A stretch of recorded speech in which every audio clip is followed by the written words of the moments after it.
buhok. Nga no, mukhang mas lumakas siya boy. Oo nga. Tingnan nga natin. Subukan natin sa iyo. Ayan na. Ba't sa akin boy? Ba't sa akin mo sinubukan? Ala. Uy, tol! Nagkakami-ami ha! Yan, madami na to. Makagawa na ako ng kulungan. Mapalawa ko na yung kulungan ng mga panlabang kong manok. Uwi na nga ako. Ayun sila, oh.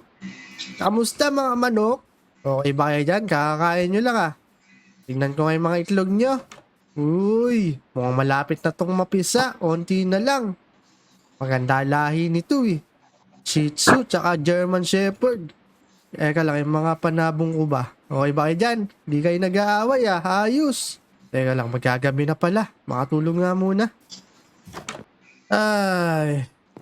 Yun, good morning. Napakaganda ng panahon ah. Kamusta na kayo mga manok ko?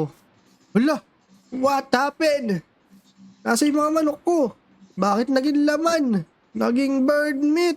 Teka lang, yung mga inahin. Nako po. Nasaan na?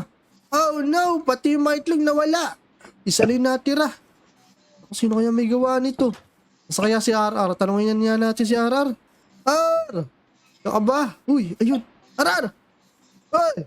Uy, bakit? Bakit naman? Namatay yung mga manok ko. Nawawala. Teka lang boy, kumalma ka muna. Oh, eto, kumain ka muna ng ano. Kain yan, binili ko yan eh. Uy, thank you. Hala, teka lang. Piritong itlog to ah.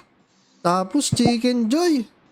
Teka lang. Baka ikaw yung kumuha nung mga manok ko, pati itlog.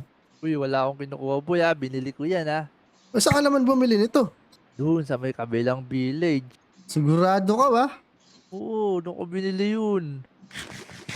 Hala, palasa nung manok ko to ah.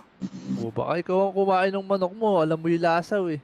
Siyempre, yung dati, kinakatay ko yung mga ano ko dati, manok eh. Ginagawa kong tinola eh. Baka nakatay mo, hindi mo alam. Eh, baka nga ikaw yung kumuha nun. Hindi ba?